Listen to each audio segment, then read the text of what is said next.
Well, I goobered that one up again. Oh well. Good, Oh, happy perfect. morning, evening, whatever, wherever you're at in the world. And It doesn't Carlos, flow as well as Vince. I'll tell you that right now. no, it doesn't. It's okay. Well, once again, I missed the opportunity to put some cue cards up here to just tell me how to say it, and I goobered it up. But that's Told you that's last how it week. rolls. I know.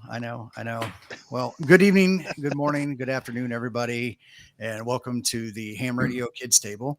And tonight we've got a great guest who's got a very awesome thing in his journey in amateur radio happening today, and that's the one and only Salty Walt of Coastal Waves and Wires will be joining us tonight.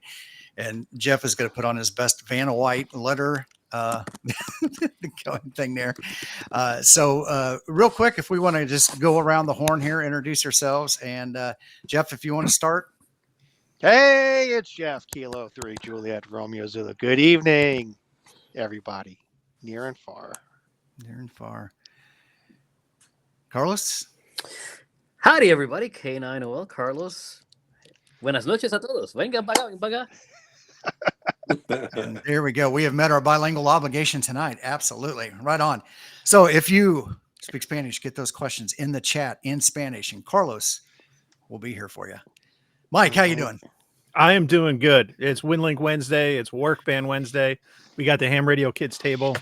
Wednesday is becoming one of my favorite new days now, next to Tuesday.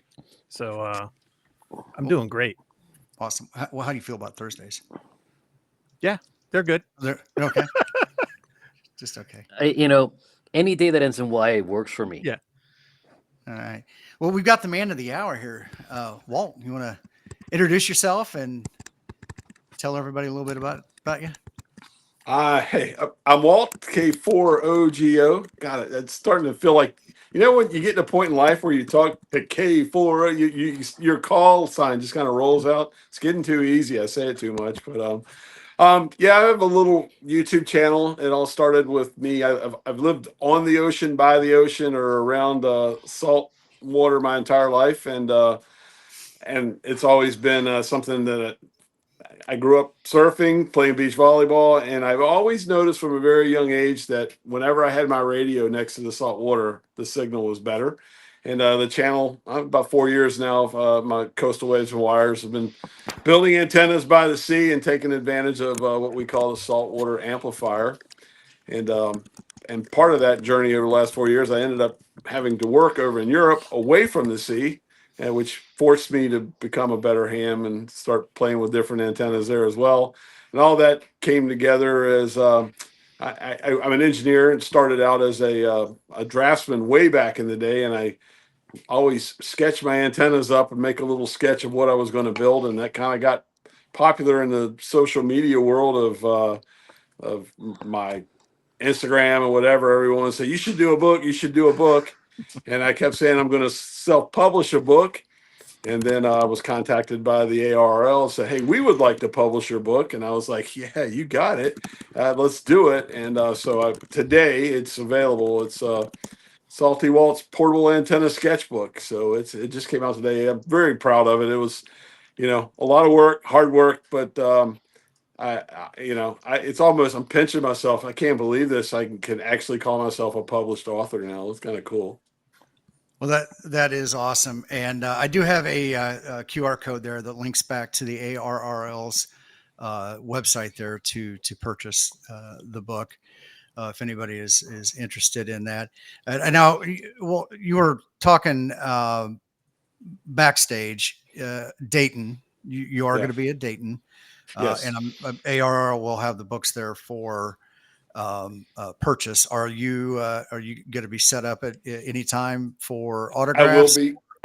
I'm sure I will be. I don't have the exact time set yet, but you guys can watch that. I do know Friday for the forums. One of the forums is an hour is mine. I'm going to do a room 3 Friday from 10:15 to 11:15 in the morning. I'm going to do a talk on pretty much the antennas in the book, how I built them, what it's all about, operating portable around saltwater and stuff like that. It's going to be. I'm kind of putting that all together now, but that'll be a good time if anybody's like. I know some people don't get there till later on Friday, but if you're there Friday morning, swing by for that, and then we can hang out, talk, all that good stuff. I'll sign any book that. It's kind of weird. I feel weird when people go, "I want you to sign my book." It's like I don't want to go. Yeah, I'll be there to sign your book. It sounds so egotistical. I'm kind of trying to. I'm like I said, I'm pinching myself. This is kind of strange. You're published. Ride that wave, man. Yeah, I hear you. I like to. I don't know. I try to stay humble, but yeah, it's pretty exciting. So yeah, so anybody that wants their book signed, then how about that? Definitely come by Friday morning, and then from that for the rest of the weekend. I mean, we all know where we'll be. We'll be over by the camper drinking beer, but we'll. What? Which I'm going to probably. Well, I don't think I'm speaking out of school. Generally, Jason, Ham Radio 2.0 has a regular camping spot back behind the expo halls, and I think just about anybody is always welcome to stop by and say hi and hang out for a bit and try to get under the awning. If it's always such a weird time of the year where it could either be really warm or not really warm, and it's kind of up in the air every year. I think last year it rained a couple. It rains times. every year there, from what I understand. It seems like it, but Not every year. I heard every year. From all the reports. Should we start a pool? Yeah. No, it's Yes. it'd be a 50-50 pool, but Yeah. I don't want it to rain. Well, I mean, maybe we start the pool on like when will it rain? now that one. Day and hour. Yeah. Yeah. Sunday afternoon at 4:30 when it's all over and pour down rain and I'll be done. Brian has it right. Brian Yeah. WM8G says beer at Hamvention? No. That could never be. Right, Brian? Because you and I have what we drank together was Diet Coke. That was it. James is asking, will I be at Huntsville? I am going to Huntsville this year as well. I'll be at both. Nice. That is. Have you been to Huntsville before? Never have. Never. That's so last year was my first year going to Huntsville, and it's not as large as Dayton or Orlando, but it is a party. Yes. And in close proximity, up on the side of the mountain is the state park, the Montesano State Park, and that is a great time. I think we Saturday night maybe out at T.O.'s camper, there must have been 45 or 50 people there. Wow. Just hanging out, social time. It was great. It Kind of was like Saturday night at the Troll Bar in Dayton. Well, the tubers are there, yeah. Pretty much. Not dude, without the high alcohol. the Troll is a prices. different animal, man. It's a different animal.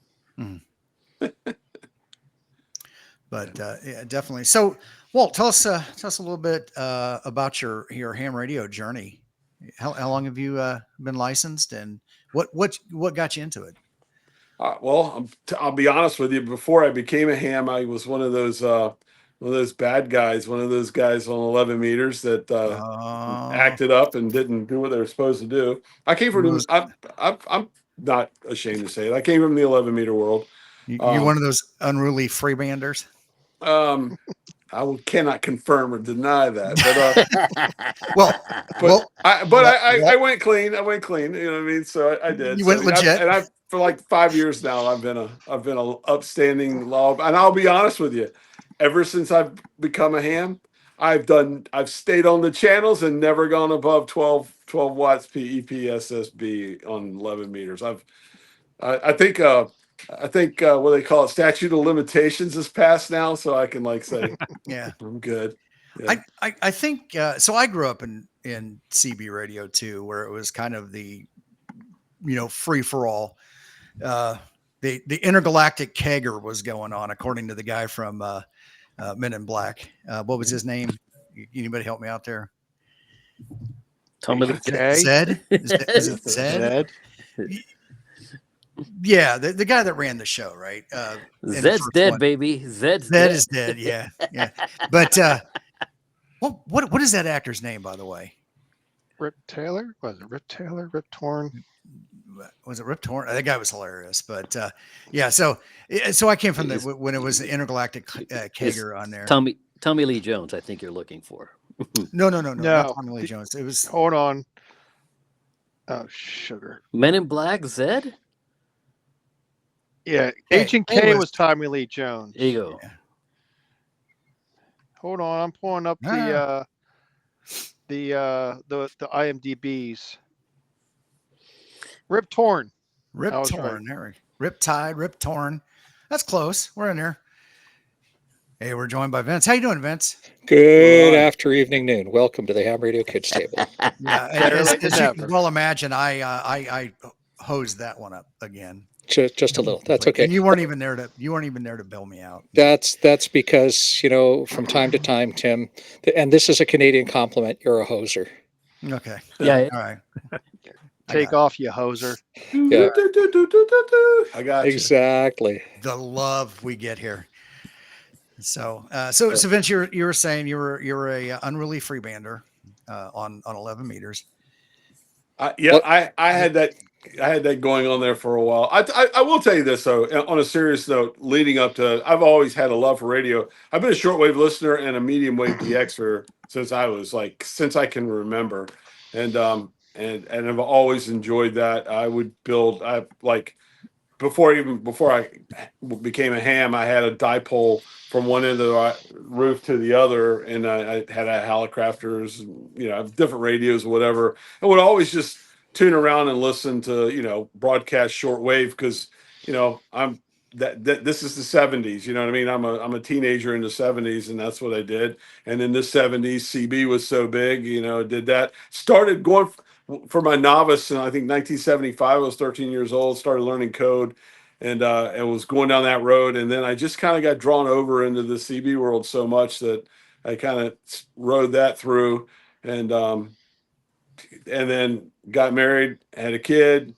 Kind of like I had a stage in my life where I was really into satellites. I built a C-band satellite system for like $125. I got parts or whatever, and I play around with satellites. And then I did some satellite testing with ExpressView back in the day. There, Vince. I was in Virginia, and I was like the only guy probably in the whole state of Virginia that had ExpressView. So I would watch all of the new VR and Barry and all those channels. I would watch them because I was just into satellite TV. And then so I built satellite systems. I played around with that, and then I finally got now we're going 10, 11 years ago.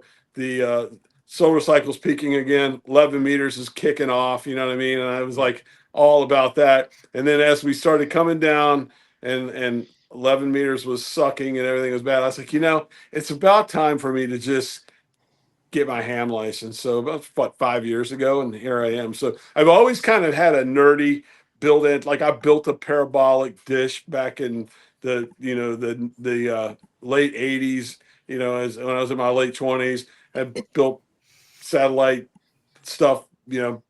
I remember we used to live by a marina, and I built a Cantenna Wi-Fi when Wi-Fi was first out, and I had like the most awesome Wi-Fi in my house. I was like right next to the marina, and I knew their password, so I just took the Wi-Fi thing, put it in a can, built the Cantenna, had it out my window, and I had like the best internet in the neighborhood. Like I know I'll just say I was a hacker, you know what I mean? Like that. And that kind of, when I finally became a ham, all I wanted to do was build antennas and play around, and coming from the shortwave world, that's why I love HF so much. And I kind of like being a DXer as a SWL guy. Now I kind of, that's why you don't see, I don't do a whole lot of POTA because I like POTA and nothing wrong with it. But my interest is to get out there and hunt like the most exotic DX I can get, or countries I've never got. I kind of like I said, just a DXer type guy on HF. That's what I enjoy the most. But it's crazy because I get all these, and you guys know you're ham tubers. You get all these. Hey, we'll send you a Baofeng if you'll do this or whatever the greatest handheld is, whatever. And I have probably, I bet, if I could go back through all my emails for the last 3 or 4 years since I kind of got to the point of like monetization on the channel. I bet I could have 100 of those little handheld things, but I always tell them, it's like, look, I'm just not a VHF, UHF guy. I'm just if you got an HF product, I'll review it. I'll play with it. I'll do whatever. But and that's just who I am as a ham. I mean, nothing against it. Just like CW, I've been learning and playing with it, and I get lazy with it again or whatever. FT8 or whatever is just I'm a voice guy on the HF bands. That's what I like to do. That's just my corner of the hobby. And this hobby's got so many things you can do. That's my niche. You know what I mean? That's what I like to do. And that's a fair point. I think sometimes people dive into amateur radio, and they'll get 8 different people telling them they need to do 12 different things, and I don't think they ever really get a good deep dive into any one of them. And my personal recommendation would be to find something, one thing or maybe 2 things that interest you, and get really deep in it, become really good at it, and then branch out from there. You guys got any thoughts on that one? Oh, I feel the exact same way. I mean, people always say, well, you don't get that kind of interference when you do CW. You don't get all that kind of interference when you do FT8. It's like, you're going to get it somewhere. You know what? I just can't learn CW like instantly. You know what? I can deal with it. I deal with it. I actually like talking to people, just like Walt said. I've always enjoyed doing that. It's more, I think, more personal than CW. You're not hearing a tone. You're hearing someone's voice, and you're hearing their accent and whatever they have to say to you. I just enjoy that a lot. It's just like FT8. I don't dislike FT8. I don't have a hatred for FT8 like all you see the haters or whatever.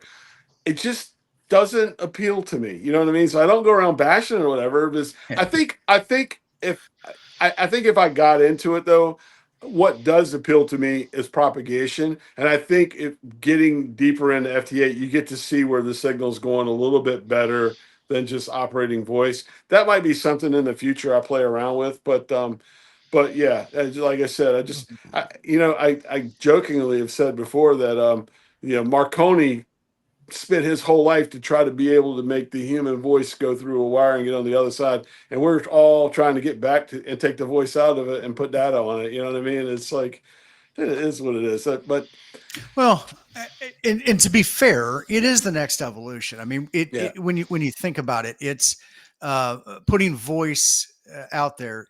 It's data.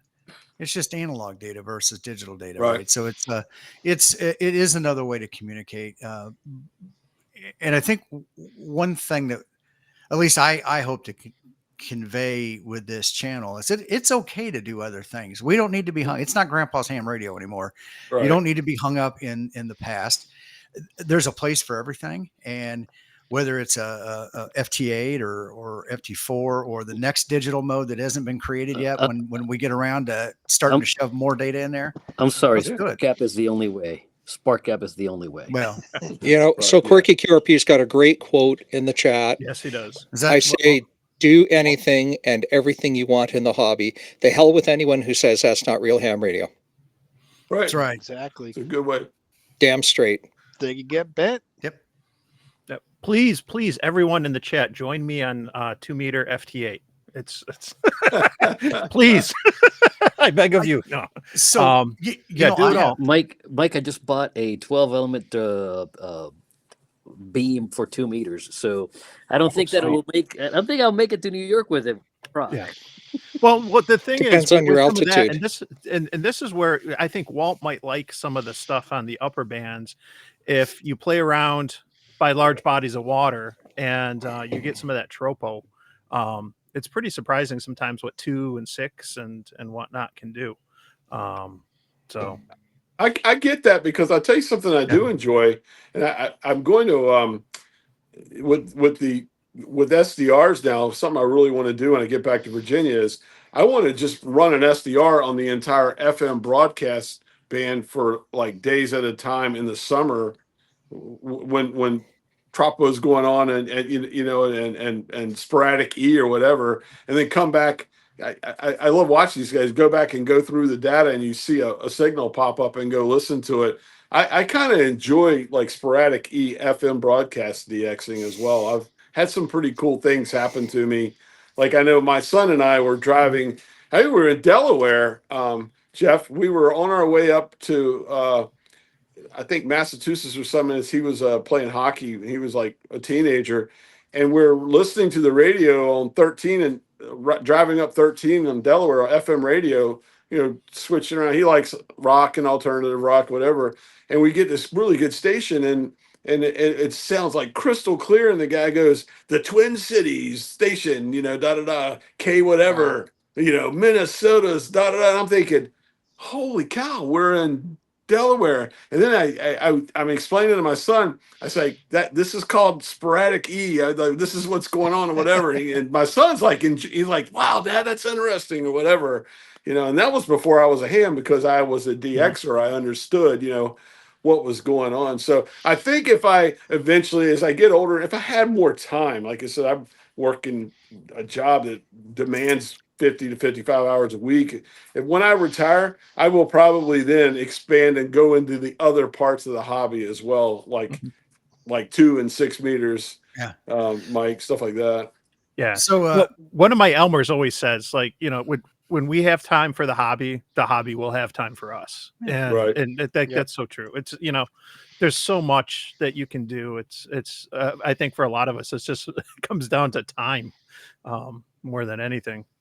I built I had my, which I'm trying to think what radio I had. Oh, I had the FX4CR with me and in Poland a couple summers ago, and there was a 6 meter contest going on in Europe, and I built a vertical dipole for the 6 meter band with that little 20 watts, and I had like I'm all the way up in the northeast corner of Poland near Gdansk, and I had some contacts into Italy, which was like pretty amazing for 6 meters. It was a long ways. You know, I have played around on 6 a little bit. Yeah. The Dane, the portable ham, puts 2 meter sideband in there. Right. And Mike had mentioned 2 meter F8. I think a lot of people realize that there's more to 2 meters and 70 centimeters than just FM and repeaters. So there is a big world of stuff out there that even technicians can utilize. Yep. Without getting onto HF. And so I would encourage you to look to your local clubs. If you're in an area like where Mike is up in Rochester, New York, where there's a huge club that is really big into 2 meter operations, especially going from mountaintop or peak to peak. And same thing out in California, where there's plenty of that. That's big. Yeah. Challenge is just the radios with that is getting radios that will actually do weak signal, and do SSB, CW, and stuff like that. You can hump your 7300 out there. You can hump a 705. Yeah. I mean, I think Carlos has actually jumped out of an airplane with a 7300. Yeah.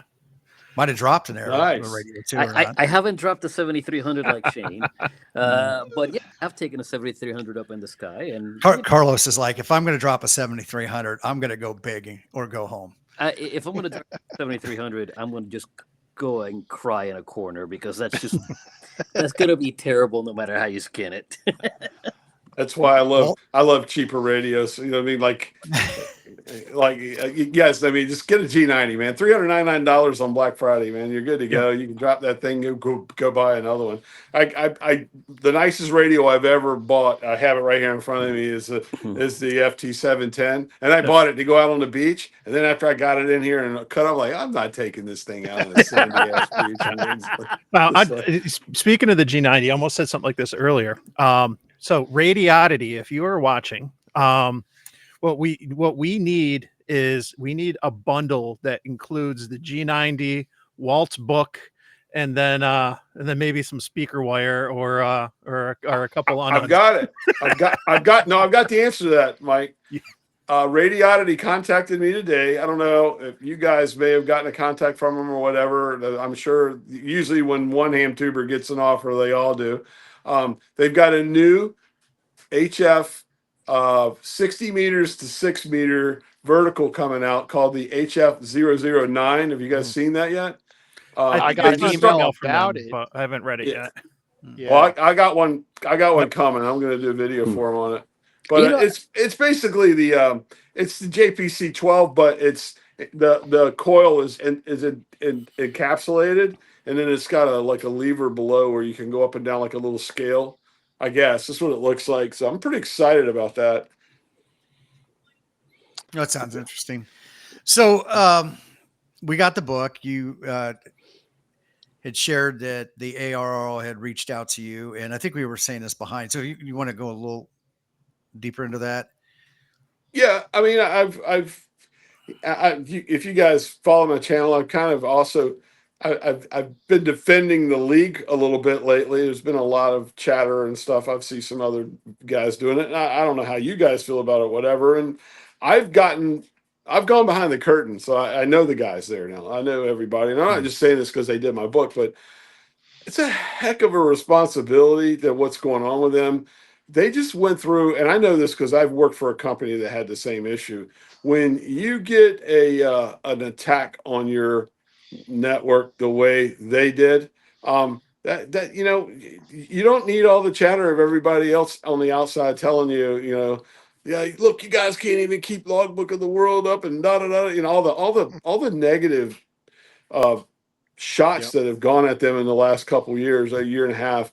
It kind of bothers me. So it's like I said, I worked for a defense contractor that we lost 3 months worth of engineering work. This happened about 2 years ago, and we were being held hostage, and I know the stress and what that was all about. Can you imagine the entire ham community's logbook was gone? I mean, can you imagine what if QRZ? What if QRZ tomorrow went down? Because that's who I log with. How many people would lose their freaking mind? You know what I mean? Exactly. It's yeah. you Right, know, Carlos. to those people, what I just wanted to say is to those people that complain, what I have to say to them is, fine. How about you put up the service? Either put up or shut up. Right. Because if you're not willing to do something about it, then complaining about it, especially when a service that's free, Yeah, I was getting ready to ask, are you going to kind of offer them a money back defeating, guarantee? right? Yeah. Is exactly the money back guarantee that I give people on my channel. Okay, you don't video, I'll give you your money back. Guess what? You paid $0, 0 cents. I'll double it. Well, and that's what I was getting at though, is getting to know the guys from David Minster, the CEO. We all know Steve Goodgame. He started out as a ham tuber. Now look at what he's doing there for education. And it Mark Dirt's the editor of my book that walked me through this thing. Who's done many books? I've never written a book before. All these guys, the way they worked with me. I wrote an article that's going to be in the June magazines. I don't know which one. I think it might be QST anyway, and then getting to know the editorial staff there or whatever. I know their vision. I know what they're trying to do. They're trying to, and I got no problem. They know this about me. They're just trying to bring in a regular old guy that came out of the CB world that's just having fun and being himself or whatever. They're trying to appeal to everybody, and I know I'm part of that with them. And nothing wrong with the past, but the over technical, over complicated, you know what I'm trying to say, that whole world of ham radio that synonymous, if you go back 10-15 years ago, every article, everything you read for the league put out, it just seemed like it was like over a lot of people's heads. And I think talking with the people there, I think they really are trying to grow the league and become more available for everybody. And then, you get a couple people that are mad, well, not probably more than a couple, but these people are mad because they don't get a paper magazine anymore now. They only get the digital version or whatever, and everybody's tearing it down. So that's the one thing that, I've learned over the last 8 months of working with them is like, there are people on that side of it too. I can't say that I wouldn't have been mad and done a video like, I'm mad I don't get my magazine anymore or whatever, but you kind of learn that they're human, we're human or whatever. And at the end of the day, I really like and believe strongly in what they're doing. Especially, I don't know if you guys have read what they put forward to the FCC over the delete changes or whatever. I love Right. it. I love it. I've said Yeah. forever and ever that the American tech should have an HF presence on every band, not just a 10-meter band with voice or whatever. That's one of the suggestions that's going forward now. I mean, you look at, like, I just spent almost 2 years in Poland. In Poland, there's two classes of license. I like the idea of the U.S. having two classes, whether we call it general and extra, or like they do over in Europe, a lot of places like Poland, for one, they call it novice or full, you know what I mean, or whatever, and do it that way. But give both classes pretty much full HF privileges. Maybe just change the power, or maybe kick off a little part of the band for the extras or whatever. But there's a lot going on, and I think they're our voice for what's coming down the pike. Because I mean, times they are a changing. Yeah, you guys see that. So let me ask you. So you brought up a good point. One of the things that I really wanted to drive with this channel, the Kids Table, was that we've got we're morphing into kind of a operator appliance operator phase, and as an electronics person, that concerns me because I see that part of the hobby dying. But I also see these people that are hanging on to other parts of the hobby that probably should just go away, and be allowed to morph, right? So it's like conflicting. I don't know. It's like being trapped in the head of a lunatic. I think. I don't know. I just feel like I think there's a place for both. I've said all along, there's nothing wrong with memorizing the answers to the questions, getting your license, and becoming an appliance operator, as long as you are following the rules, abiding by the rules, not breaking any rules, and being a good operator, or learning to become a good operator. There's nothing wrong with that. I mean, it's like we're not all electrical, we're not all EEs. You know what I mean? We're not all whatever, and we're not all programmers, whatever. Some of us just like to key the mic and talk to somebody on the other side of the world, and that's the cool part of the hobby for me. And I kind of think we need to split our license up a different way, where you can have one like as an extra. Legally, I can work on any radio I own. I can modify it. I can do whatever I want. I can build everything. Should everybody be able to do that? No. And the reason I say that is they probably need to learn the relationship between voltage, current, power, and resistance, right? And there's a lot of people that are extras that I don't even think truly understand it, because they did just memorize the questions. But I'm not saying that they shouldn't be able to get out and have fun and have the expanded privileges, or the ability to be able to get out and do a POTA. I mean, it's a great aspect of our hobby, because people can get out and do things.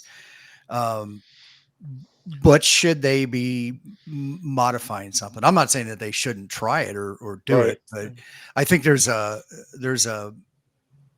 maybe an area where we can kind of split the licenses that way, and more of a technical license and more of a non-technical license, an activity type license. Yeah. I want to pick up on like what one of the things Walt was saying, that, and based on a story like with my journey in ham radio and then my son's, which is, I think it's great if we can expand some of the tech privileges, because a lot of people learn different, and a lot of times learning hands-on and operating and just building antennas and having all those things is a really great way to learn. I memorized everything, and I took my exams 1, 2, 3 months in a row.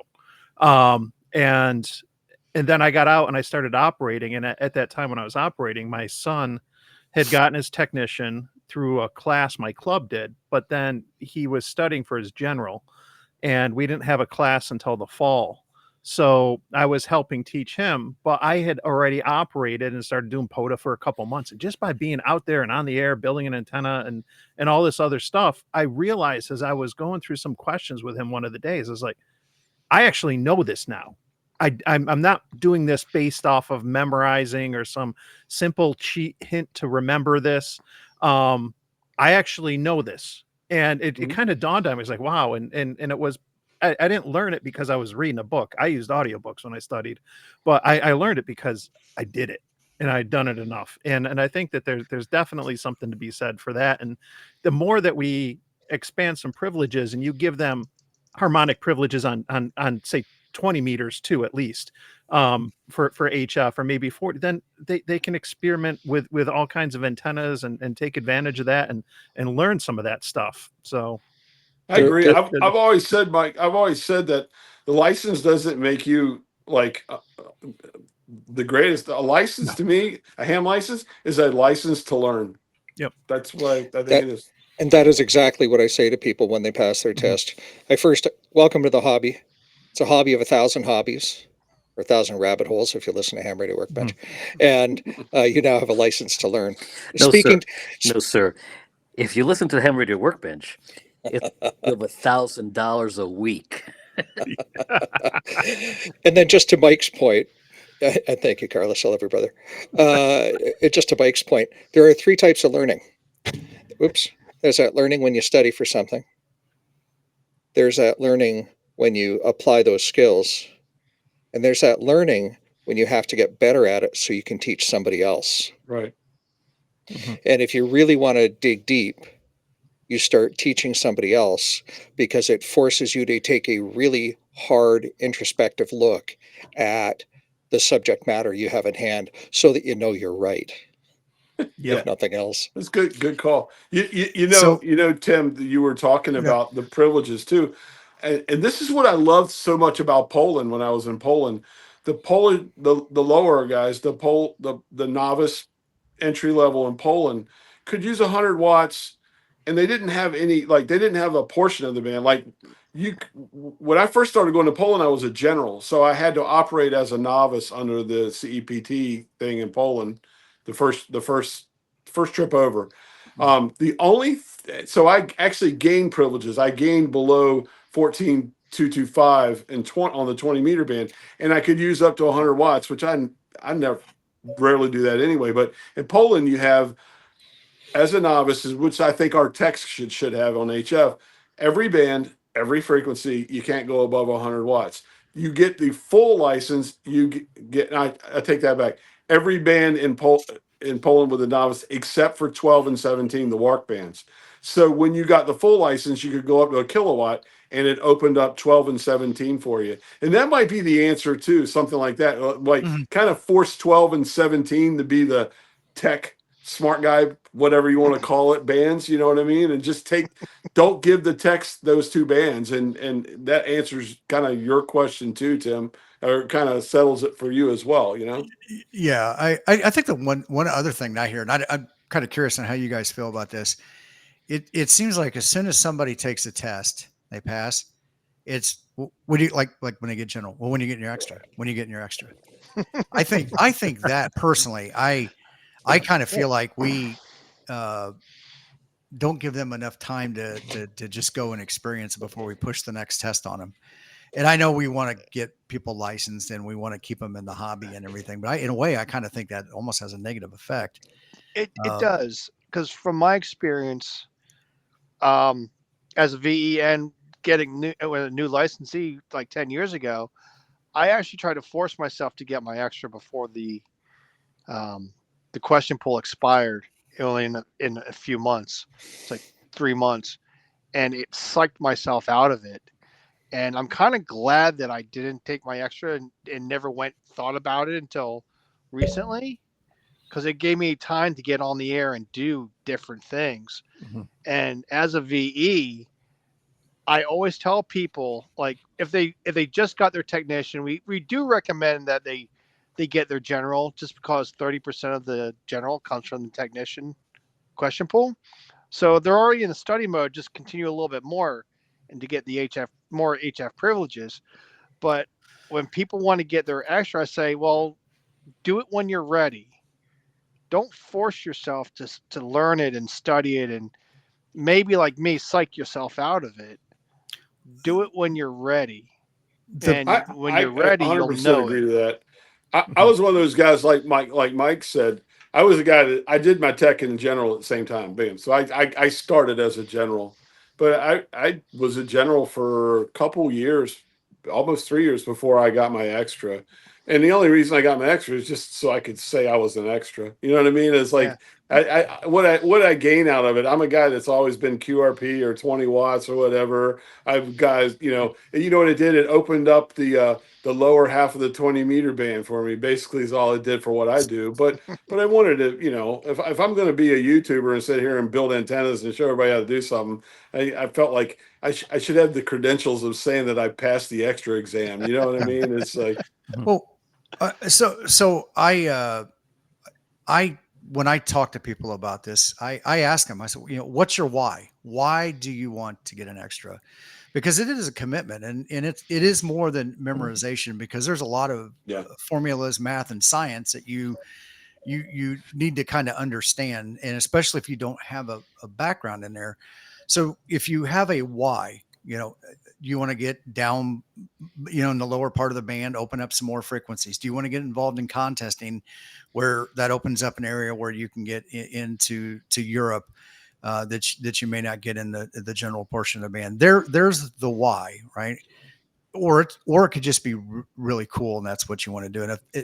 And that's also a good reason, but I think it's a way of convincing or giving yourself a reason why you're focusing on doing it, and not just forcing people to run out there and memorize the test. So that's kind of my 2 cents on that one. There's a whole group of guys out there that got the tech and then just fell off and didn't follow through. There's a large population out there, and that's why I kind of like the idea of opening up HF to them, because if I hear it probably every 3 or 4 days, I get a comment from somebody that said, "Walt, I've been a tech forever. I haven't done anything with it. I started watching your videos, you being out operating portable or whatever. I want to do HF now. I'm going for my general." And I get that is the most flattering to me. That, like, I feel like, all right, I did what I set out to do. I was like promoting my hobby. I get that regularly. I mean, you could probably look at almost any video I've done, and there's one of those comments in just about every video, or something like I got my extra because of you, Walt, and that makes me feel good. But it also lets me know there's a whole lot of people out there that have never seen me or any of us or whatever. They got their tech and just got frustrated, let go or whatever, and that's why I think the tech should have full band privileges, not full power privileges, but full band privileges from the start. I agree. Speaking of band privileges, Mike, did you have a question about the book? I did have a book question. Oh, but if we want to stick with this, we can. So, well, I think we just did a segue, Mike. Pick it I up think and that run was with a it. segue. Yeah. Yeah. Okay. Can Yeah. I make this any more awkward? No. So with the book, a question for Walt, and it's a 2-part question. I'm curious if you played a role in deciding which antenna to put first in the book and the order of the antennas. And if you did put a particular antenna first, I'd be curious if you can kind of share why you picked with that. Yeah, I did. I had full control of that whole thing. It's my book. I wrote it. Anything, the order, the chapters, how I did it, everything is exactly how I wanted to do it. They were super cool about that. Mark, like I said, Mark Dirks, he edited the book. Man, he gave me good advice. I put the whole outline to him and sent the first draft to him. And the book you see now is not much different than that. Now, getting back to antennas, here was my mindset, and this is what the book, when you guys start getting it in the mail and ordered it, I opened up the book talking about just in general propagation, how antennas work in the HF world, what's going on with it. I talk about, and then from there I segue into, I said a lot of these antennas require a radials or ground plane, counterpoise wires, blah blah blah. And then I did, I talk about why I get such great results being next to salt water and what's going on there with the surface, and then we use the map, the FCC, the map of the USA that shows the soil and what's going on with that, and I put that in there. Actually, Mark was the one that said put the map in, because I had a little spreadsheet thing put out with talking about different things that. So we go from that. We go from propagation to radial wires. And then I start going right into antennas. And here's how I did it, Mike. I tried to do it as if a brand new ham was going to use the book.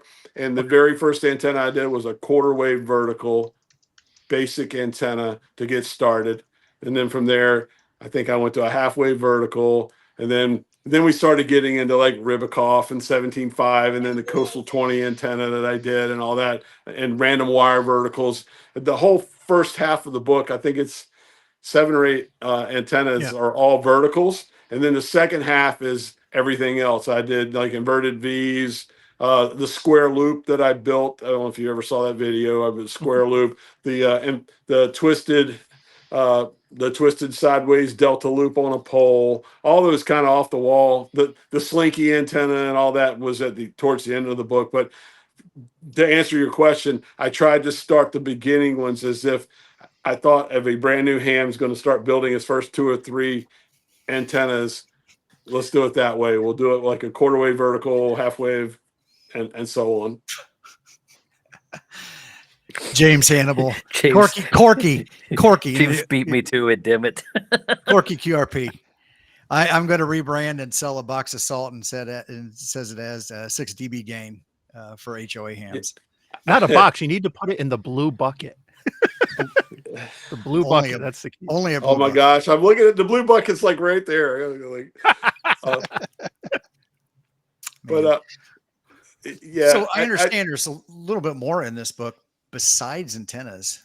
Yep, there's antennas that, like I said, I'm talking about propagation and what's going on with it, whatever. Yeah. The end of every chapter, when I finally found a purpose. When you go to like a great restaurant and you're like, I got to get a picture of this meal. Yeah. Well, I've done that almost every seafood restaurant I've gone to in the last 5 years. So at the end of the book, just like I do in my videos, how I'll go off on a dive or a clam shack or whatever. So at the end of the book, there's the last page. It's just me at the shrimp shack in Kauai, Hawaii. Me at Chowder Ted's in Jacksonville, Florida. The clam shacks here in Rhode Island. My tuna fish taco stands on the Outer Banks, North Carolina. There's like a different seafood restaurant. So I kind of added that little Anthony Bourdainish, whatever you want to call it, the food channel at the end of every chapter, because that's just kind of what I do in my videos, just to kind of make it fun. And actually, that was a suggestion from David Minster. He said, "Man, this book's just a fun book. Add what you do in your videos. Do that, but put some food at the end of it. We want to see it. Let's have some fun." So, like I said, that's what the book is a fun book. I jokingly, I think before we came on, I said, "Have you guys remember the Kiss comic book?" I jokingly say, "This is the Kiss comic book antenna book in a sense." It's serious, and it's to an extent. It's got, I think, I modeled every antenna. We got far field plots. We got all the technical part in it as well. The sketch itself is really what it's all about. I've got pictures of every antenna that I've built from this, and then I give a narrative about things to look for, how to build it, or whatever. But at the end of the day, I think the book, when you see it, it's full color. Every page is color, so it's kind of got like a that funness to it. You know what I mean? More like this is like a 8.5 by 11 big ham radio antenna comic book. You know what I mean? It kind of looks like that. It's a fun book. Does it include instructions for dummies like me? Yeah, I think it does. Yeah. I mean, it really, not that I don't think you're a dummy. Anybody that can jump out of a plane and make a contact is not a dummy, but I'll keep telling you. See, but no, and that gets back to the question, dude. getting back to what Mike said, and that answers the same thing. I do the very first or second chapter. I show all the tools, wire cutters, electrical tape, how to measure, cut a little bit extra off so you can tune the antenna. All that's in there as well. So yeah, if you read the text, it really is kind of for.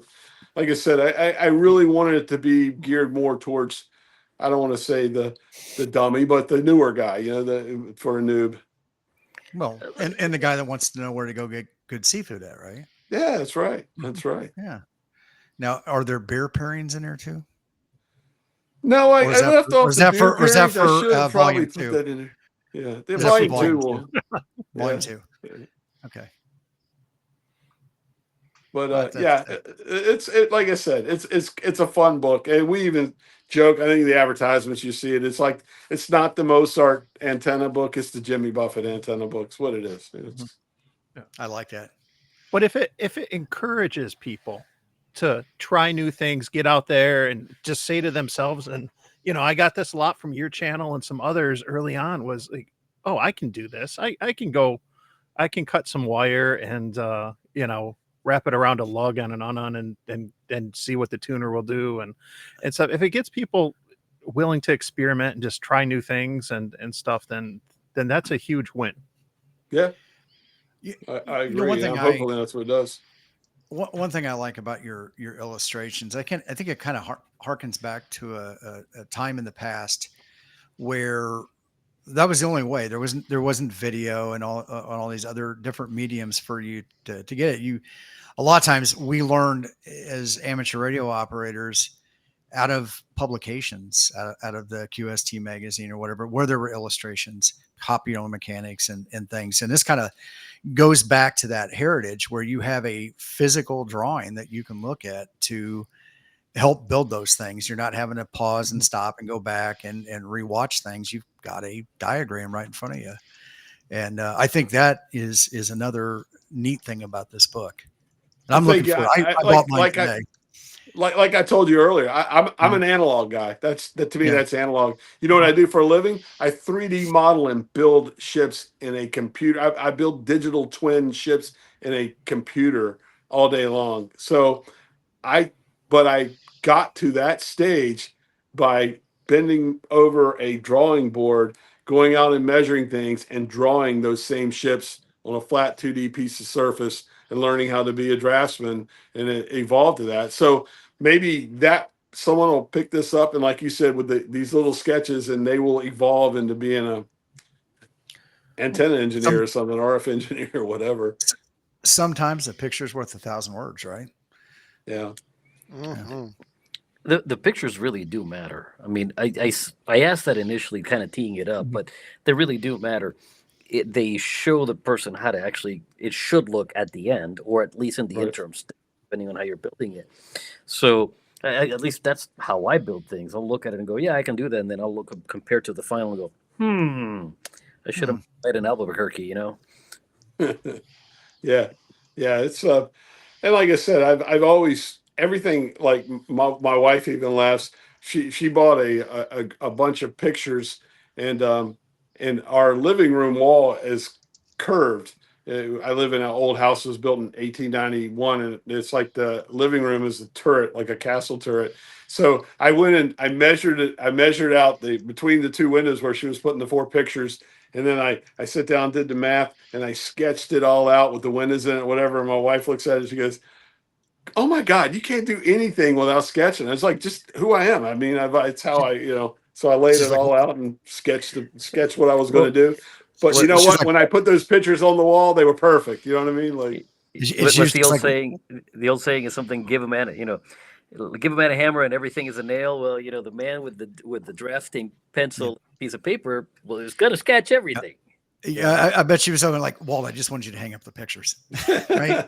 It's not along those lines. Yeah, but I guess OCD or whatever, I wanted them to be absolutely perfect. So I measured between the things, laid it out, did the math, got my 4 gaps in between it, how high up I wanted them or whatever. And then I just took the tape measure, looked at my tape, had it all ready to go. I didn't have to, they say measure twice, cut once. Well, my first cut was on paper. The second one, I was just ready to go. Bam, bam, bam, and put the pictures up.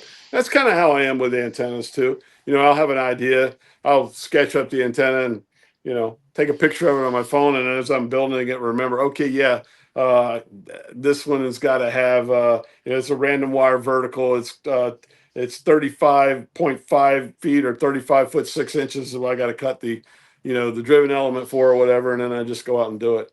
Because I'm getting old, man. I'm liable to forget it and cut it at 36'5", whatever. You know what I mean? So I just sketch it up and make it happen. So I got to ask, imperial or metric? We had this debate at work. For the first time in about 25 years, I'm working at a shipyard that does everything in Imperial, and I hate it. I've been working as the American shipbuilding industry has been working in metric for 25 years. And whether, I know that might come to a shock to some people, but we build and do everything in metric. And I've gotten so accustomed to metric that I'm a metric guy, but I'm also 63 years old, so I grew up, in the imperial world, and like we always jokingly say as Americans, we put a man on the moon with the imperial measurements, so it is what it is. Actually, we didn't. I think we use metric for that too, but yeah. So either way, I'm finding up until maybe the last 5 years, I never really did a whole lot with measurement. Other than maybe, inches, is it 6 inches or 3 inches or whatever. Now I find that metric is the way to go. I really wish we had not been so anti-metric back when because that was going on when I was in like elementary school. So, I kind of wish we had integrated that. Vince, you grew up with Imperial, and in Canada integrated metric about the same time, didn't they? In the 1972 or 74, I want to say 74 or 75 is when the metric system was rolled out in Canada. So there was no more concern about is it 3 inches or 6 inches. It was, is it 75 millimeters or 150 millimeters? right. And that's the magic number. I mean, it's actually 25.4, but if you just think 25 equals an inch, it makes it easy. So. Yeah, exactly. Then you go to a place like Puerto Rico, where we use imperial units because of the colonization of the island by the Americans, right? And then the roads are measured in kilometers and hectometers, right? And then properties are measured in mixed units. So you have hectares and you have acres and you have feet of frontage and meter square of land. So it makes you kind of like, what in the hell? As soon as I got on the highway back in February when I was down in Puerto Rico, I was like, "What the hell's going on here?" Like, these miles wait, are they're going by measuring really this and my. So they use metric for like speed and we use miles per hour for speed. Okay. But we use metric for the length on runway on roadways, right? So if I tell you that I live on let's say in Arecibo, and I say I live off of road number 2, highway 2, I'll tell you I'm at highway 2, kilometer 74, hectometer 3, and there'll be a road there, right? But you drive from San Juan to Arecibo doing miles per hour, and you're looking for mile markers, and you're not seeing mile markers, you're seeing kilometer markers. Wow. Yeah. Okay. And you're going, man, I'm going fast. So yeah, I would say the speed is 55 miles an hour, but it's 15 kilometers to the next exit or something like. And it's just like there's a couple of times I was yelling to the kids. I'm like, you got to ask. I go, ask Siri, how many miles is this many kilometers or whatever. I'm like, I can't do this math when I'm driving. And they're in the back seat, and they're like talking to Siri, trying to do the conversions. It's like mathing on stream while you're trying to drive, right? Yeah. Wow. Vince, I remember as a kid, the first time I went to Canada, and this was probably 74, and I remember then that the signs were in metric. We were on our way. Me and my dad, we went up to Montreal. We went to Man in His World, the old Expo 67 spot there in Montreal. Yeah. And I remember driving up there, and I just thought that was the coolest thing. You're the guy. I heard about this legend who came up from the United States, and he crosses over the border, and he gets pulled over by the RCMP, and the cop's got lights and sirens going, and he says, "Sir, do you know how fast you were going?" And he says, "Yes, sir, I was going 100. He says, "No, sir, I had you at 160 kilometers an hour. Do you know how fast that is?" And he says, "Yeah, it's 100 Canadian miles per hour, because that's what I thought the sign said." Wow. That's funny. That's funny. Now you're in Ontario, right, Vince? I was in Ontario. I am in Alberta. I'm in the mountain time zone. Gotcha. Yeah. Did you grow up in Ontario? I grew up at the western tip of Lake Ontario. Okay. You bet. Yeah. Still a very beautiful area. Very So, humid. I are like you to live where I am. are you a Flames fan, a Leafs fan? We got to like get this straight. Let's talk I, Canadian here. I'm a Ticats fan. Oh, yeah. You know what? That's cool. That's Yeah. cool. I've never been to a Ticats game. I've been to an Argos game. Yeah. Yeah. Arch At rivals. Skydome. Yeah, saw them. You remember the year and a half experiment when the CFL came down to the U.S. I went to the Baltimore Stallions. I went to 2 or 3 of their games. They ended up moving up and becoming Montreal again. I think after there was. I love CFL football. I'm a fan. But Yeah. I was going to tell you when I was talking earlier when I was telling you that I built a C-band dish. This is Yeah. back in the days when everybody had these. And I at the time I'm still a big hockey fan. ESPN lost the contract for the NHL. I don't know what the NHL was thinking, and they gave it was called Sports Channel America, and like 60% of the United States did not have Sports Channel America. So the NHL, this is like 87, 88, 89, somewhere in there. The NHL was just dying in the United States. So I built this C-band dish just so I could watch. It was called Anik E1 and Anik E2, Yep. the 2 big Canadian birds. Well, I became a Leafs fan because that was like every Saturday night. Hockey Night in Canada was the first game was the Leafs, and I'm like, I watched the Leafs over and over and over on that. That's people ask, how does some kid from Southern United States root for the Toronto Maple Leafs? It's like, well, it's all by default because I had a satellite dish. I had no network television, and all I could watch was the Leafs on CBC. So that was kind of well. Let's check your satellite cred now. Yes or no? And remember, the statute of limitations has expired on this question. yes, Did you own an EEPROM burner? yeah, Yes. Yeah. yeah, yes, I did. Yes, Why do you you think did. I had ExpressView? I bought it. Here's how I did it. We can talk now. I Yep. was a tester, Yeah, so it's after 9 o'clock. You can say whatever. We're Dish fine. Network used the same. I think it was MPEG-2 or whatever. Yeah. It was basically the same equipment That's right. as ExpressView. So I back then you could go to like Best Buy or whatever it was and buy the whole unit and take it home, right?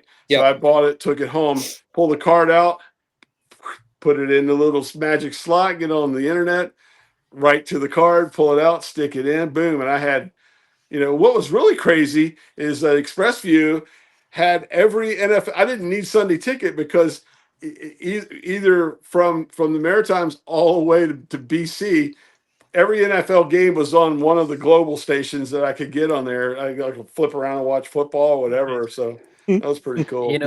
The cool thing about C-band radio satellite is that if you caught the uplink bird, which wasn't that hard, you never saw commercials and you actually Right. saw everything behind the scenes.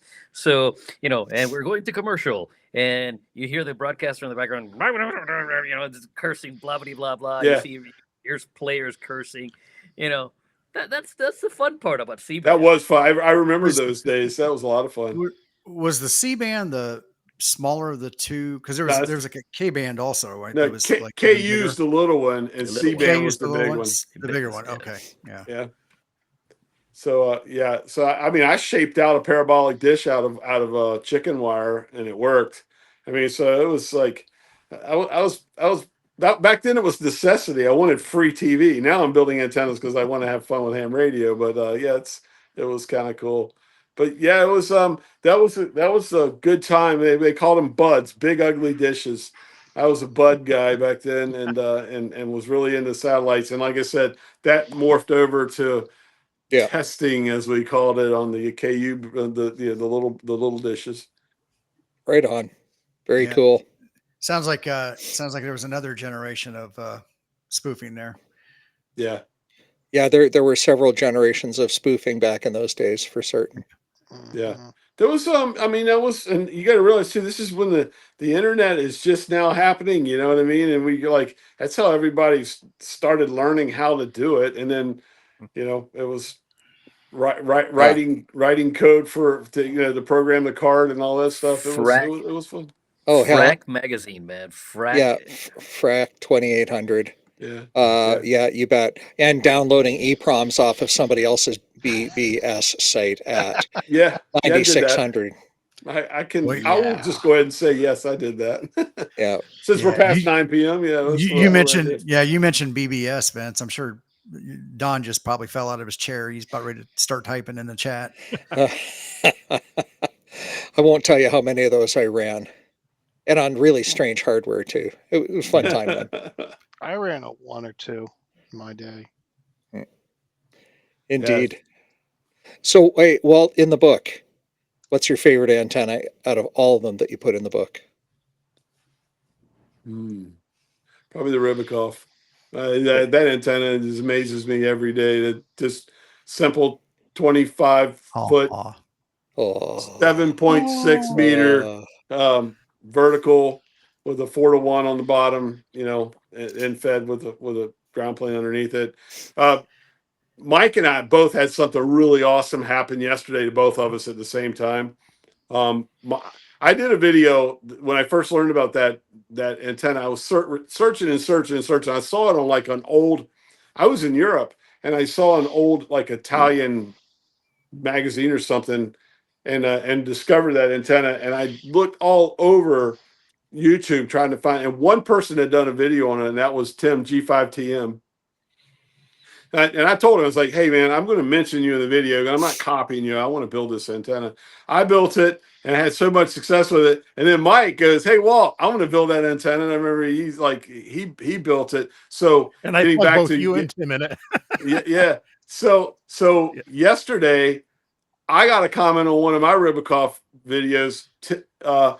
Mike got a comment on his, and it was a nice long paragraph from the guy that in 2003 developed that antenna, the original builder of the antenna, who was Italian, who moved to Africa.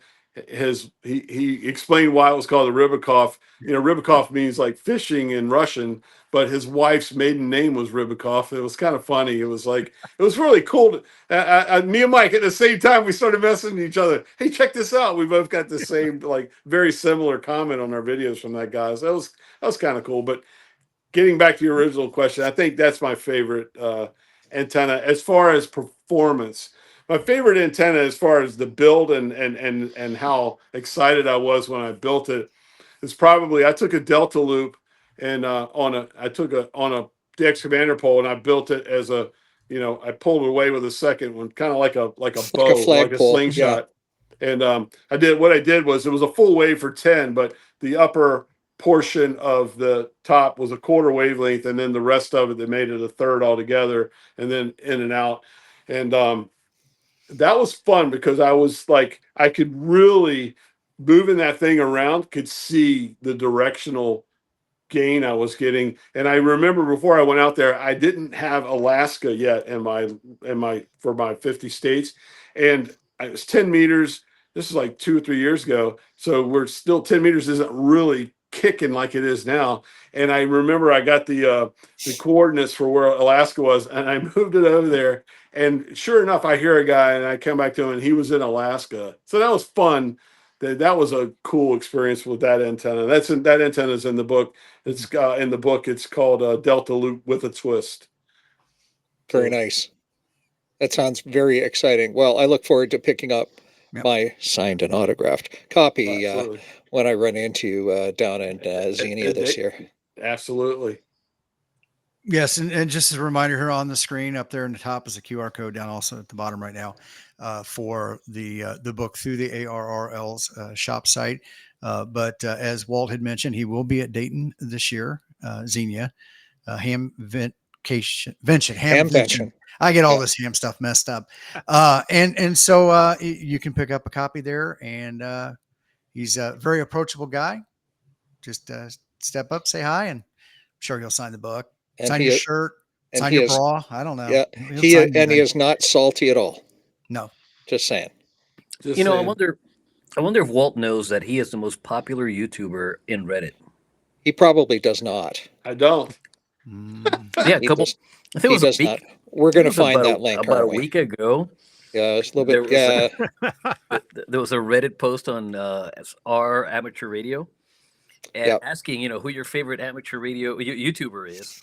I'll And, find the link. I expected to find the usual suspects in there, right? No. The number one upvoted Josh and comment- Jason. That was like 1 and 2, right? the number one upvoted comment is Walt. Really? Seriously, Yeah. go look it up. Wow. It was one of those, like, Published author and Reddit superstar. Now. 13 days ago. there you go. I'll put this link into the chat. And there we go. So you follow Another the thread one, down, and number 1 says, Walt from Coastal Waves and Wires, no long theory, just a regular guy making 10 to 15 minute videos testing bought and paid for gear versus sponsored, usually on 20 points or less. Bonus points to the last 2 minutes. Watch this, where he highlights some New England seafood meals and a brew. The kind of ham guy I'd enjoy spending some time with and learning some stuff as well. That's shucks, man. wonderful. That is, man. I don't know what to say, man. I'm flattered. That's crazy. I didn't see that. That's crazy. Yeah, and so Walt, I put that link in our private chat, and you can pull it up Okay. later on, man. All right, So check that out. Wow, Yeah. wow, that's so cool. yeah, That's So, cool. yeah, Now that- I guess that I'll was- start that was charging fun. for my autographs now at Invention. Hey, You might just have I to get buy a mine rubber free, right? stamp. It'll be easier. I mean, Yeah. I need an NIL contract now. No, I'm just kidding. Yeah. man. Do Man, you need thank a you for telling me publicist? that, though. That's flattering. That really is. That's so cool. Yeah. Now I don't And, know what to say. Our friend Oscar N10G That's Paul. Paul. November and 1, one Oscar Oscar the Grouch, Grouch, yeah. baby. Yep. Is he truly as grouchy as he portrays himself when you're in person with him? No, I hung out with No. him last weekend, and he's super cool. Super Yeah. cool. You That guys was went we to had a the blast. Marconi site? Was that Yeah. the hangout? Yeah, Paul was so cool. Awesome. good How time. was that? How was the site? I mean, just the history. there's there nothing for there but a somebody. rock with a plaque on it. You know what I mean? The transmitter site's gone, but it was beautiful when you go up on the cliff looking over at the Atlantic Ocean. It's kind of, you just think about, I mentioned in my video, it's like hallowed ground. What happened right there? You know what I mean? For the first U.S. to England transmission crossed from that very point. It's pretty neat. I think Mike, KMRD, when he went to Italy, they went to a site. He activated a Marconi park, a site that was a park, a national or some version of a state park there. And they did it was up above the town and everything. And I think it was along the water, a waterfront type area. It was kind of neat. I tell you what's strange. I'm working in, basically living in Providence, Rhode Island, and the park here. I haven't been to it yet, but everyone tells me in the park here there's a giant statue of Marconi there. I don't know why, but I got to go check that out. There's I think it's Roger Williams Park or whatever has a Marconi statue in it. If it's metal, you got to see if you can tune it up. Yeah, that'd be cool, wouldn't it? The G90. Yeah, G90 will tune everything.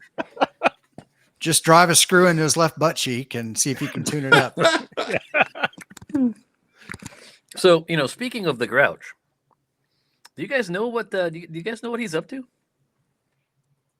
As far as, I mean, Well, this sounds like a pretty leading question. yeah. That first taste is actually not free. He made a tandem last year, and he is now. Oh yeah, that's right. That's right. Yeah, he did tell me last when we were eating that he's making some jumps with you. Yeah, he's coming over and he's going to get his license. Hopefully, I don't know. We shall see. So be on the lookout for some mixed content. Grouch Carlos. That would be cool. Looking forward to it. So I have to ask, Carlos, are you, as far as I know, you are the only one that is a regular ham radio operator that jumps out of airplanes and makes contacts coming down, or is that starting to pick up now? Not really. Actually, it was started long time ago by other people. Okay. It's an active group out of North California. If you go to parachutemobile.com, Rob Fenn is the guy that leads it. And they do regular jumps, but they announce their stuff like they have like mission whatever number, and we're gonna do it at this time, and and they do maybe like 4 or 5 jumps a year. Excuse me. And and if the weather doesn't cooperate, then they're not going, whatnot. I'm just the one with the loudest mouth and the one that does it more often. Yeah. Rob has awesome. been doing it for a very long time now. I found out about it after I made my first jump with it. It's just one of those things. And then after my channel got a little popularity, I started receiving postcards from people. I think I have 3 postcards from 3 different people saying, "Hey, I did that back in the day," and and there was a guy that was a Marine that did it in Okinawa while he was stationed in Okinawa. So I had the Japanese version of QST reach out to me last month, and they're putting together an article about it because they want to just talk about me. And I said, no, we need to talk about this guy who did it over in Japan in the early 80s. And they're like, really? So Yeah. Oh, cool. Awesome. Carlos, you're in one. I think you might be in a couple of my videos. I worked you. You were activating. I don't know where, and I worked you. I remember it's in one of my videos. As a matter of fact, I remember it was in the Jeep. I was up. It's one of those videos where I went up on top of a parking garage. It was pouring down, raining, and I was sitting in my Jeep activating, and you were in it. was I activating or was I hunting? I was hunting. You activated. Okay. Yeah. It's entirely possible. I don't watch all the YouTube videos, especially in the last year, focusing on learning DaVinci Resolve. So people ask me like, "Did you see this video?" I'm like, "Oh, no, I haven't." Yeah, no, it's the same way. I've been in a couple. Like there was when I was over in Poland working. There was a couple like Italian YouTubers that did their stuff in Italian and English mixed, and then people were sending me links. Hey man, you're in this video, and then like it's this guy speaking Italian, and then he gets online and starts operating in English, and there I am coming back to him. A couple I of them. love it. I love it when Awesome. Italian stations or Spanish stations call me because they're not expecting it, and I'll just go rip right back to them in their own language, and they're like, "What?" Like, Cinco nueve, right? I was like, Cinco nueve, cinco nueve. It just depends. It just if you spend enough time in a country, you learn language. Yeah. Hey, so real quick, we're about an hour and 20 minutes now. So we do have a giveaway. We are giving away a copy of Walt's book tonight. So I am going to throw the word here, and that did not work the way I wanted it to. Let me change it real quick before we do that. I had a capital S, capital W, but Come on. yep. Sorry. Do do do do do do do. The pressure. Oh no.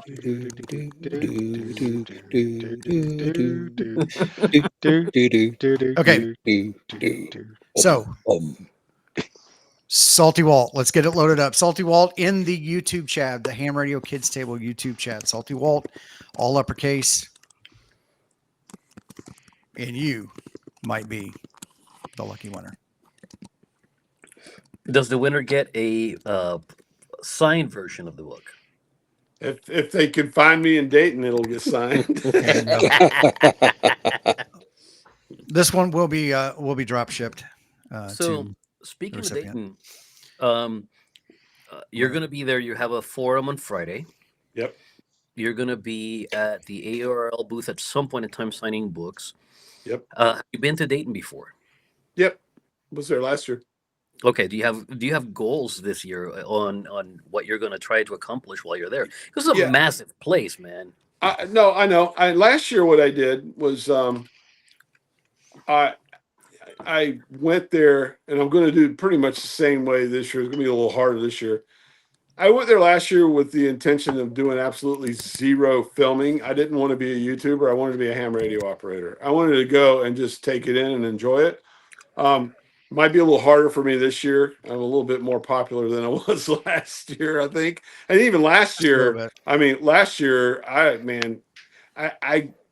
kind of messed up early on, but after it got going, I started doing it myself. Everybody that wanted a selfie with me, when I got back home afterwards, I just did a collage video and I talked about Dayton and then tried to put everybody that wanted to take a selfie with me in the video. I did do one video and it kind of organically happened out of nowhere. I'm into 10 Tech stuff, old 10 Tech stuff, and the guy from 10 Tech. I did a video with him saying that he was going to have a new radio out. Well, it's almost a year he hadn't had it out yet. But anyway, I did do that one video there. But that kind of just happened. So this year, kind of the same way. I mean, I'll have my phone/camera with me or whatever. But I just want to go and like see people, enjoy it, be a ham, not be a put a camera in everybody's face guy. You know what I mean? Well, That's you can always get a scooter and put a mask on, and then everybody will yeah, think you're an 80-meter guy. yeah. But yeah, I mean that's kind of how I'm going to be. And let's be honest, the world doesn't need another live stream from Hamvention because it's like that's all people are going to be watching all weekend. You know what I mean? Blasphemy. At least they don't need one from me. How about that? Like there'll be a lot of them. Chris, if look, if there's jumping to be had, I'll be absolutely, because I love radio, but I'm also, Yeah. addict. So yeah, if there's jumping to be had, I'll be doing it. Don't worry. With any luck, I'll make several jumps. There you go.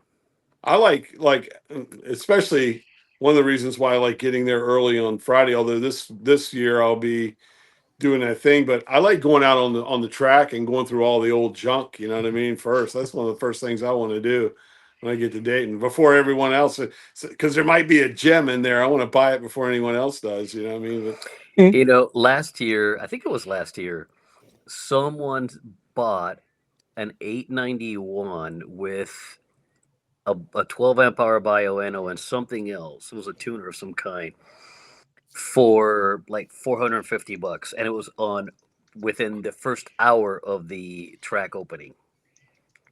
I own two 10 Tech Scouts, and I'm missing a couple modules. The modules that go in those. I'm missing a couple, and I went through that whole weekend looking for that. I did not find one Scout module the whole time I was there.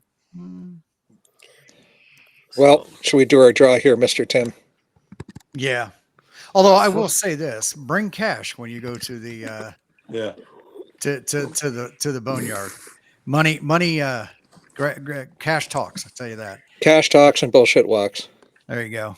Well, it's very you cheap to lose. do electronic payments out there. I mean, the people that are taking electronic payments are vendors, like proper vendors. The Right. people that set up out of the trunk of their car are really not interested in taking, electronic payments. They want cold hard cash, and Mhm. chances are the people that are going to have what you want are those people. Negotiate early and be ready Yeah. to pay for it right then. That's how you get the good deals. Because Right. if you wait, they'll be gone. You take a minute to think about it and come back. Most likely, it will be gone. So, all right. Well, I'm gonna go ahead and pull the trigger here, Do it. and Do it. boom. 48 people watching. I think this is a high watermark live stream, isn't it? This is. Hey, See? I'm glad I was that guy. It's because Oh, did it come up? Did it come in? It says, congratulations, Prep Ham Paul, you won the giveaway. That's what Nightbot says. Yep. Prep and Paul. there you There go. you go. Send an Congratulations, email. Paul. Awesome. Yeah. Paul, just reach out to me on Discord with a mailing address for you. Ham Radio Tectonic 6. I'll take warm cash. I ain't picky. I have news for you. If it comes out of someone's, nether regions, I'm not taking that cash. They're gonna have to launder it, and like in a washer. So, if you're out there selling in the boneyard and a lady comes in and reaches into her shirt wallet to get you some money out, No, no. sweaty, stinky notes are not for me. I don't care what they came out of. sweaty, stanky notes are not for me. I'm a happily married man. I know where to find those. Okay. All righty. All right. So we are almost here at an hour and a half. This has been a great conversation. Walt, what kind of stuff do you got coming up on your channel? Yeah, wow. I got a lot of stuff coming, a lot of stuff planned. I'll tell you what normally do. I've got about 20 different videos. I keep a spreadsheet. When I get an idea, I'll pop it on the sheet and I'll go ahead and make a thumbnail. Now the thumbnail could change or whatever, but at least I have it there.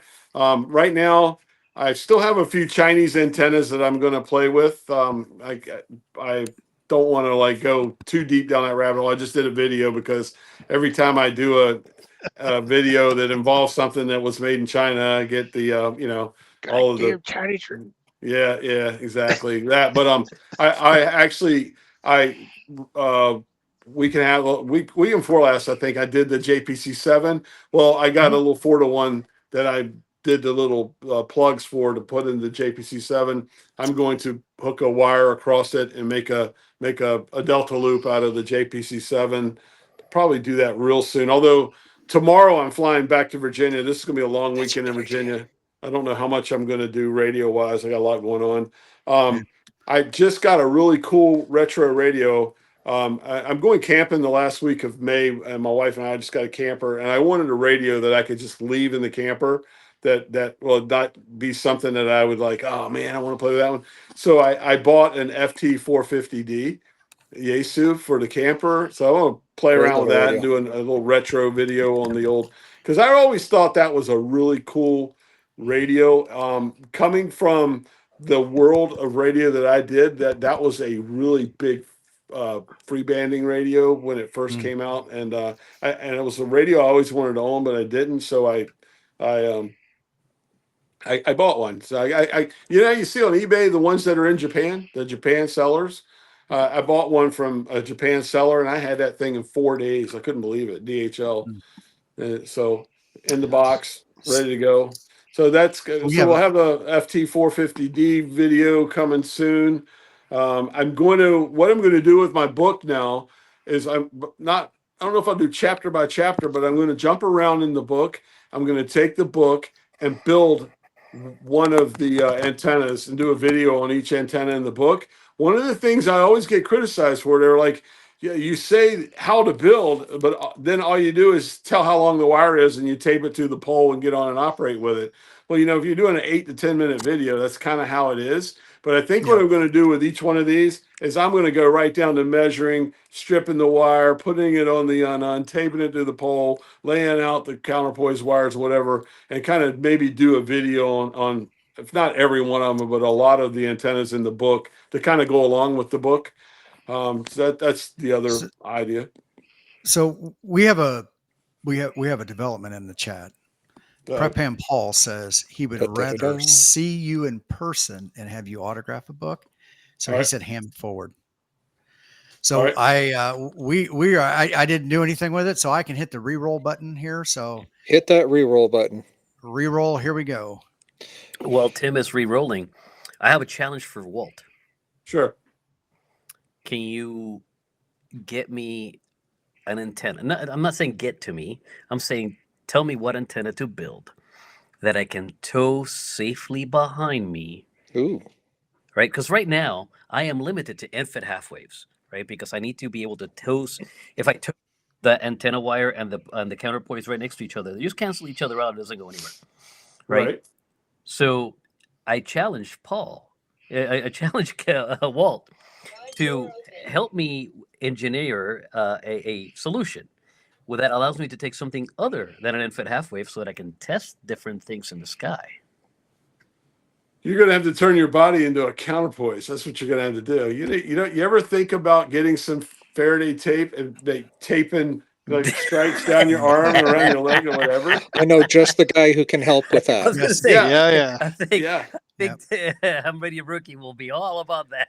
Yeah, well, hey, he sent me an antenna. I did a video on his. That's it worked great. I've used the mobile on for the 2 meters to 70 centimeters, and I need to use the 6 meters yet. but it is a fantastic antenna. Oh, It really is. A Carlos, fantastic there's antenna. a suggestion in the chat. I'm almost Yeah. scared to say this. Oh, And brother, I love you, and you're a good-looking guy and all, but I do not want to see this antenna. Thank you, John. It's a thong dipole.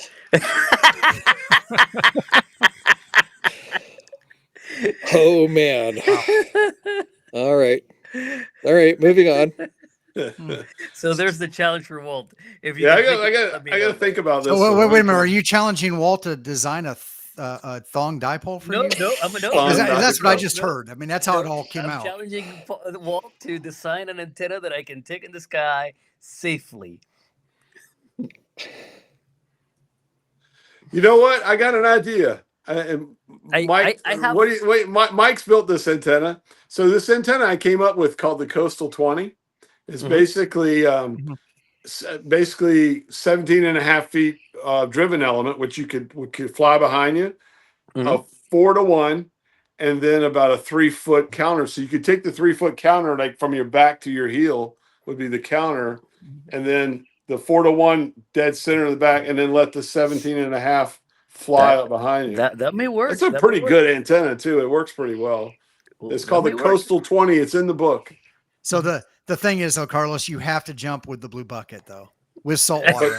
I'll tell you. I'll tell you the on your premise belt. of this antenna. It's kind of an off-center fed dipole in a sense. It's off-center fed, but the lengths, every one of the lengths, equal a random wire. If you know about random wires, Yep. a non-harmonic random wire length. So the overall length of it is like 20.5. The driven element is 17.5, and then the bottom part is 3. And you could take those measurements and you won't hit anywhere in the ham band whatsoever. So if you use a 4-to-1, although you're 10 meters can get away that SWR slow enough, but whatever you use for a rig, you're going to have to have a tuner to be able to tune it. The 7300 on emergency mode, we're good to go. You don't even really need works emergency fine. mode. I mean, even without, anything will tune it. It's not that far whacked Chris? out. You can get by with a tuner. But Chris, yeah, it's called the Coastal 20. It's in the book. Buy the book and check it. I will buy the book at Dayton. Chris Bricker asked, "Can I put Faraday tape on my parachute?" The answer is no. The airfoil is designed to fly as an airfoil, and any disruption to that is going to be an issue. Yep. I had the same question. So Well, Jeff, what do you got coming up, man? I got stuff, the same stuff. I got my Virginia videos that I'm working on. I'm in the middle of those. There's gonna be like 2 or 3 more, I believe. And then I'm gonna work on getting a new computer to set everything up that way, and that's what we're gonna do right now. That's all. awesome. You going to? I can't remember. Are you going to Dayton? No, I need someone to watch my dogs, and I don't have anyone that I could trust.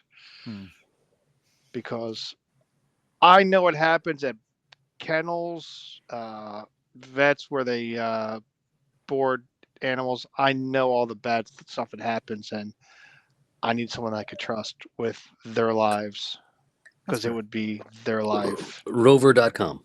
That's fair. Vince, what do you got going on? Man, I just dropped what I think is the most interesting video I've ever shot and edited. Go to my YouTube channel and look for it. And it is about the history of Morse code and Morse code on the telegraph, and how there's a group in North America that are reestablishing a telegraph network, except they're not doing it over wire, they're doing it over the internet, and they're doing it for the railway. And this is the most passionate group of people I've ever run into. So that's what just dropped on my channel.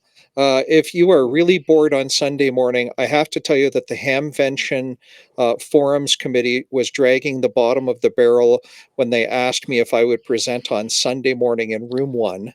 So first off, you're going to find Chris Rismiller, Kyle Craig, and myself doing Cahoots trivia on Sunday morning in forum room 1. And then immediately following that, I get up and present on GoKit Design Basics, Fresh Approach. So that's what I got coming up, man. I'll be there. Yep. Awesome. Awesome. Carlos. What do you got going on? It is winter in the Midwest.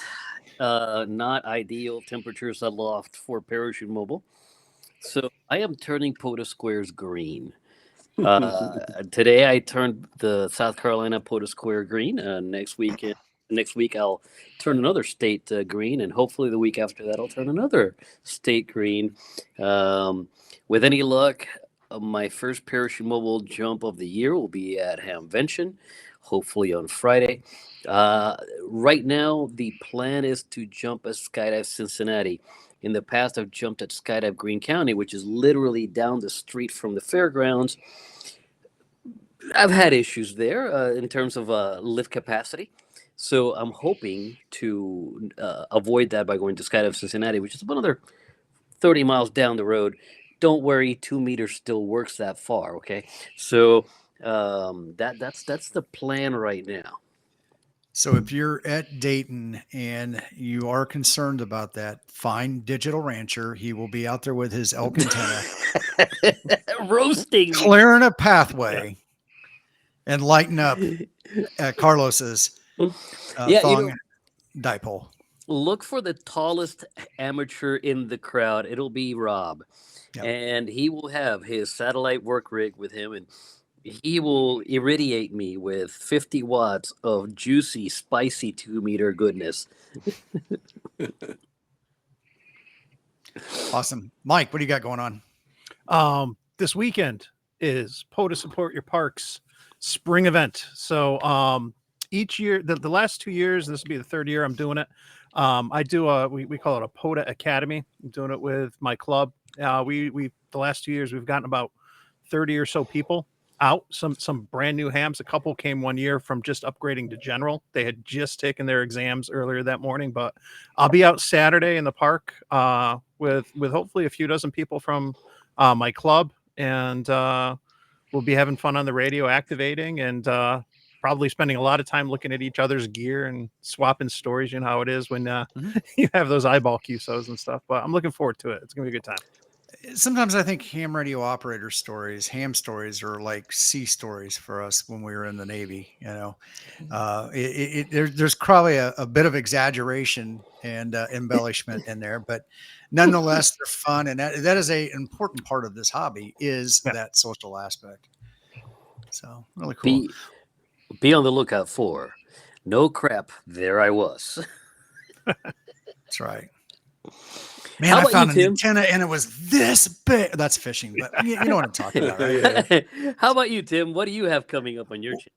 Well, you know, it is a little bit warmer here. I am a few hours south of you, and we're in a different weather pattern. But I'm not jumping out of airplanes. But I am now hopefully getting around to doing the stuff that I was wanting to do last fall and got frozen out. Right, just getting the equipment out there. Obviously, I've been waiting around for West Mountain Radio to get their Epic Power Gate. They're never in stock, man. Well, so it's a whole different story. I've got a video. I bought one of those Chinesium ones, and I think I might drop a video. I'm gonna compare it, test it, see what it's like. It's definitely on the surface not the same thing. I will tell you, because I do have an Epic Power Gate. It is not the same quality. I will start with that, but there's also a big price difference too, and you can get it in 2 days on Amazon. So there's some motivation for West Mountain to do. I don't know why they don't have them. I've had one on back order since November of last year, and when I spoke to Gigaparts, they said they've got people who have been waiting since May of last year. So that is what it is.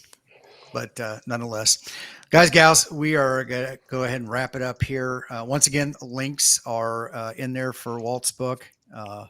Make sure you scan that, and I'll put it down in the description down below when this goes back to a video on demand type thing. Other than that, go have a good week. Make some contacts.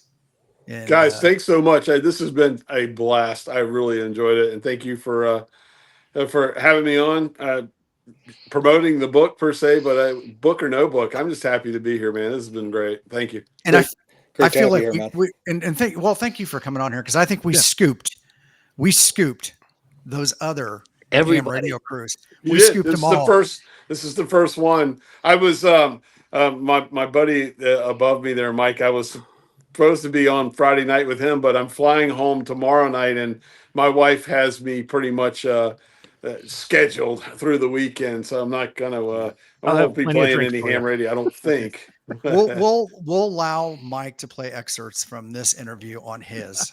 I think, Mike, I think what I'm going to do is I'm going to pop in for, like I did when I was in the Philadelphia airport at Christmas going home. I might pop in for about 5 minutes the Friday night with you guys. So, Nope, so send me the don't- link. Don't make Mrs. Salty mad. No, she's Don't cool make with Mrs. it. Salty mad. That's right. That's right. But guys, so once again, though, I know we're getting ready to go. Man, you guys are awesome. Thank you. Right. Well, thank you, Ed. I do appreciate it. And until guys and gals, until we have an opportunity to meet again, 73. 73, everybody. 73. Good night. 7-3.